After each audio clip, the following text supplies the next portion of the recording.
Hi everyone. Today I'm going to tell you about how we make our front-end simpler using the principle of minimalism and Nano Stores. My name is Torgunakova. I'm a front-end engineer at Evil Martians. We are engaging in product development for both startups and large companies, and we are also actively developing our own open source products. And I will tell you more about one of our open source tools in this presentation. When I studied in university, I was attracted by frontend because I could see the visualized result of my own work relatively quickly. And there was a time when three tools were enough. Developers learned HTML, CSS, JavaScript, and then we were able to build client-side applications of any complexity. Sorry. Apparently, they can't see it online for some reason. So I just need to double check what's happening. Okay. Now it should be working. Go ahead. Great. Keep going. Well, if you remember, I was attracted because I could see the visualized result of my work very quickly. And there were only three tools in one moment. But the world of web development has changed very quickly. And today, three tools are usually not enough.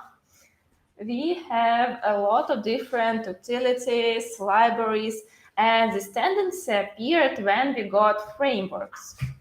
And we believed that frameworks will give us convenience and increase the speed of our development and make it simpler. But what we eventually received? Unfortunately, our development process didn't become much easier.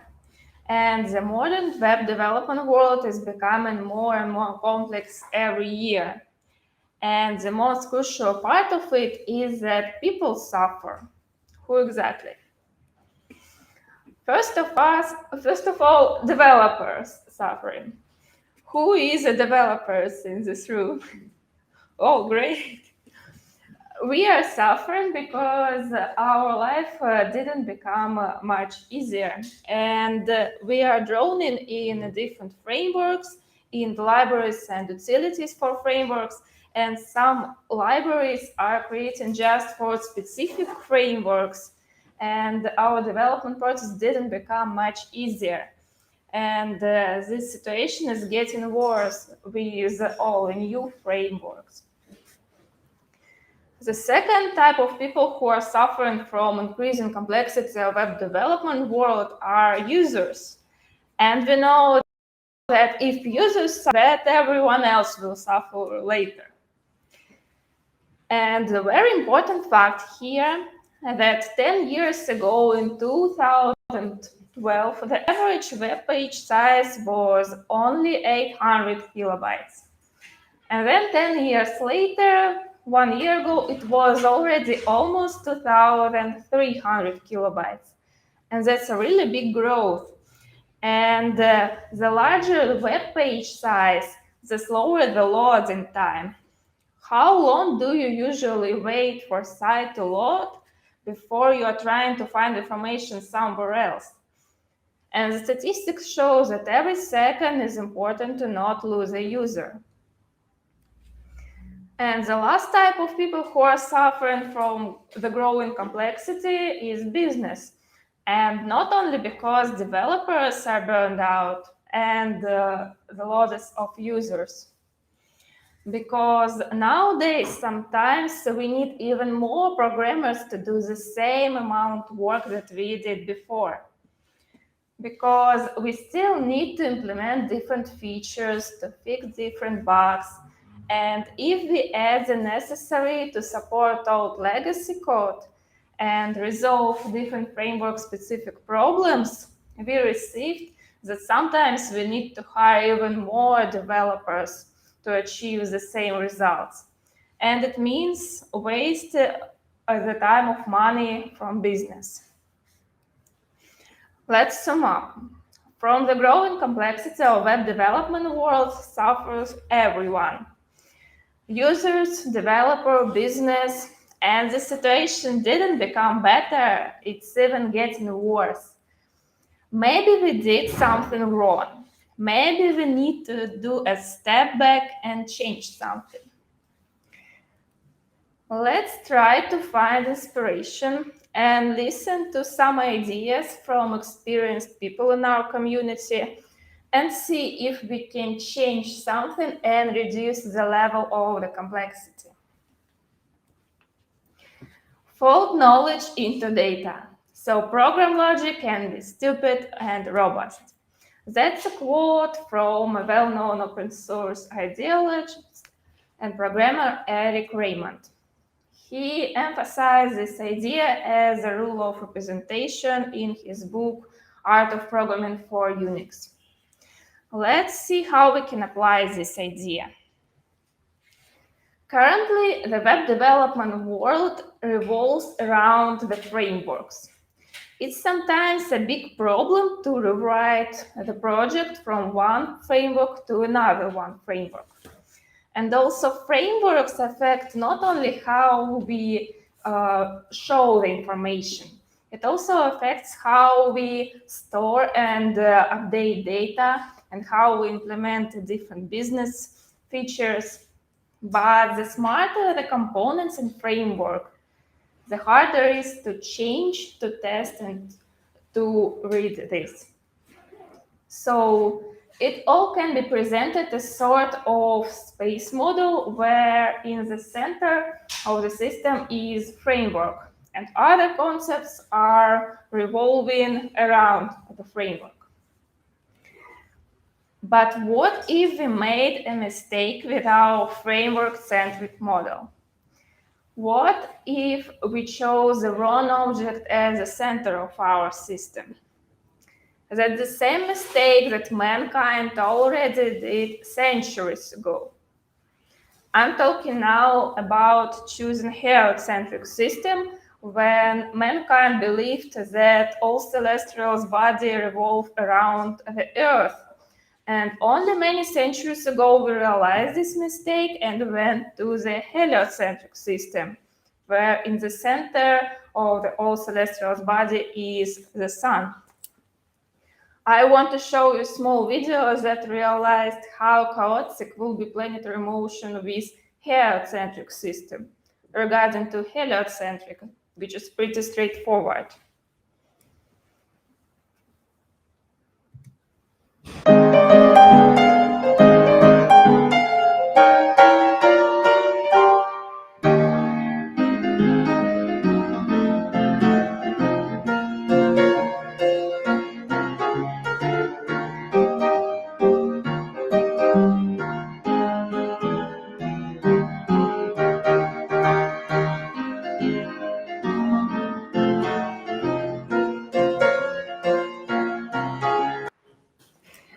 Well, it was a small lyric pause. Let's come back to our frameworks.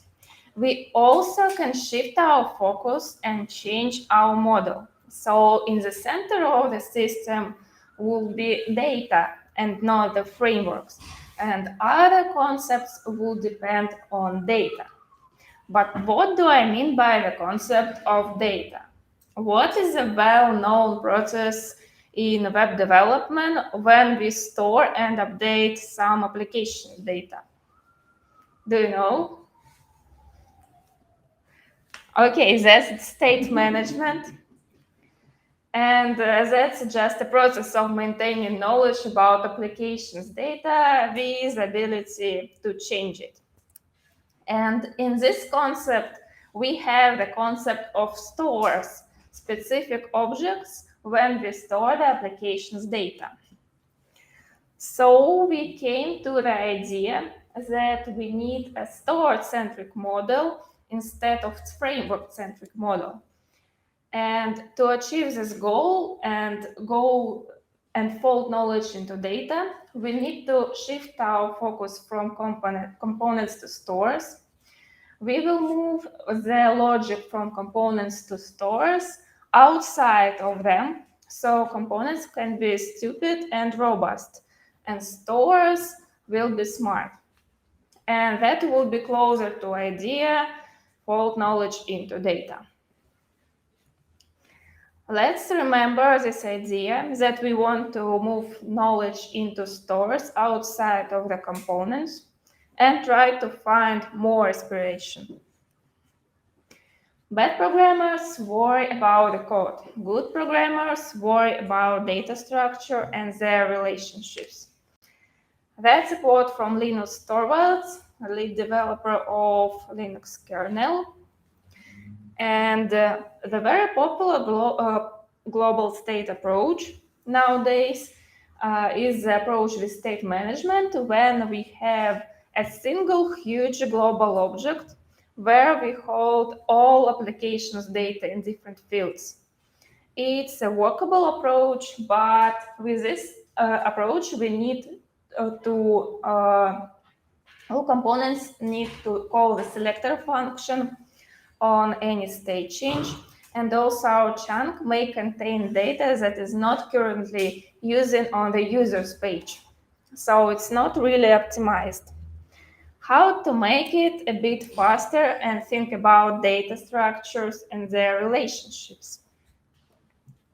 We can find inspiration in a popular approach in reactive programming that is called observable pattern. In this pattern, we have an object that is called observable, and value in observable can change. And we also have another specific objects that are called observers. They can register themselves as subscribers, and then they will automatically receive the updated value from observable. We can apply this approach to state management with a small enhancement. We don't have a strict restriction to have only one observable. There can be multiple observables. So we can have many small stores, and each of them will contain only the needed pieces of data. And our components can be subscribers in this model, and stores will be observables. But in real-world situation, we often have more complex cases. For example, when some data in application depends on other data in application. How we can solve these cases? Solution is simple.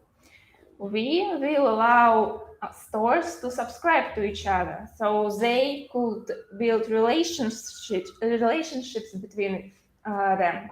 So not only components can subscribe to stores, but also stores could subscribe to other stores' changes.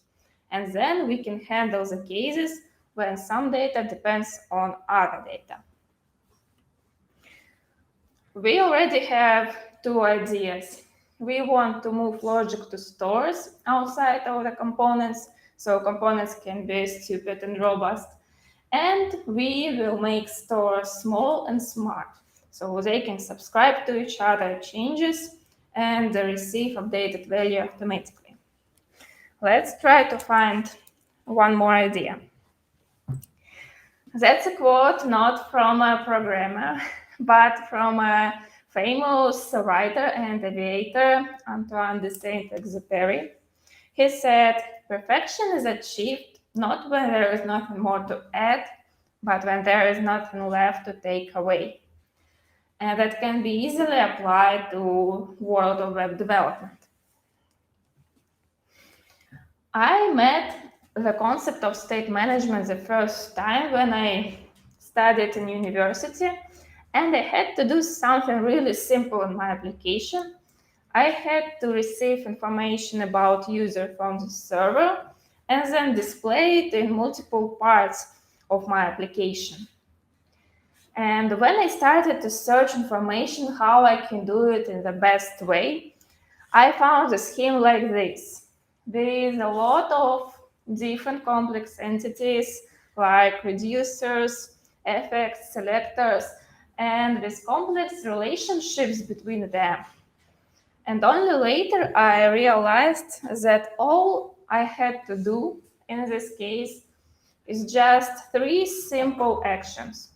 Create a store with some initial value, then get this value in my components, and maybe later set a new value in the store.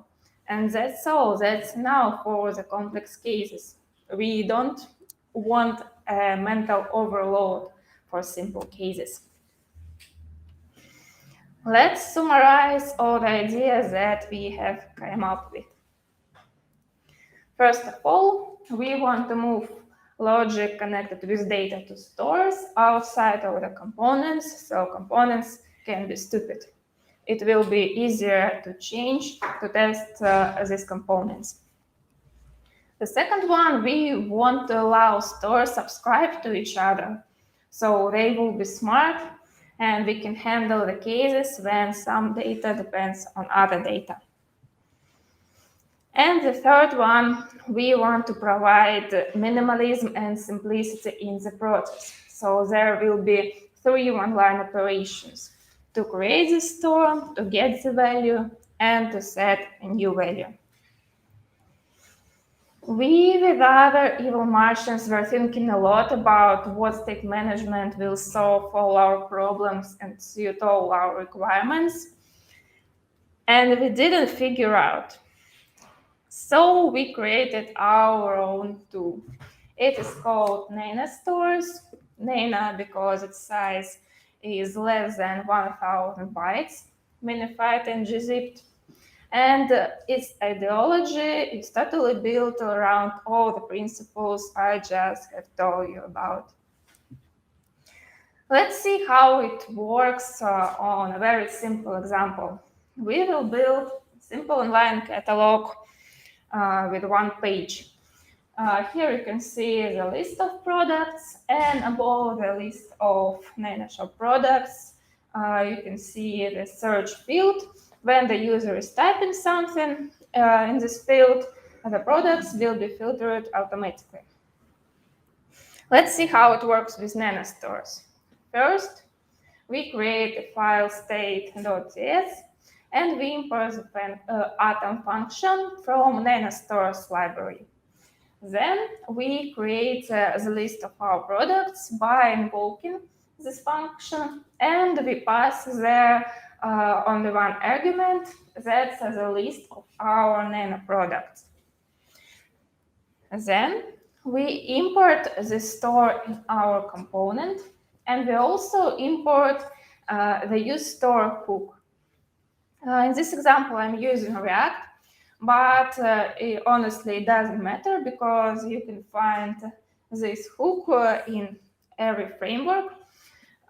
It is just allow us to receive the current value from the store, and it renders the component when the value in the store changes. So we subscribe to the store and just map the array of our NanoShop products. And here it is. It is enough to display the list of our items, and only actions that we need to do for it is create the store, then import it in our component, and subscribe to it. And let's implement the feature to filter products in our list using search input. Now we also create an atom store, and at the beginning it will be the empty string because user didn't type anything yet. Then we create a search bar component, and exactly the same, we import the store in our component, and we subscribe to it. And we use a plain HTML input. The initial value of this input is our current value, and on any change in our HTML input, when the user is typing something, we will set a new value in our store. The last thing that we need to do is just connect our search input with the list of our items, so it can be filtering each time when we are typing something in our search field. To achieve this goal, we need to import another function for smart stores. It is called computed. And in this function, we need to pass two arguments. The first one is the array of stores that our stores will be dependent on. And the second one is a callback function. This callback function will be invoking every time when value in one of the stores will be changed. And in this callback function, we will just import the list of our products with the value that is typed in our search input. Using computed stores and components is exactly the same as the Atom store. We just import it and subscribe in our component and map the value of our store. And that's it. When we are typing something in our search input, our store with Nano products will be automatically updating based on this value. We believe that moving to easy-to-understand processes is important and necessary. So the next time when you realize that you need a state manager in your new project, try to choose minimalistic approach. And just in case, Nano Stores will be ready to help you with it. Thank you.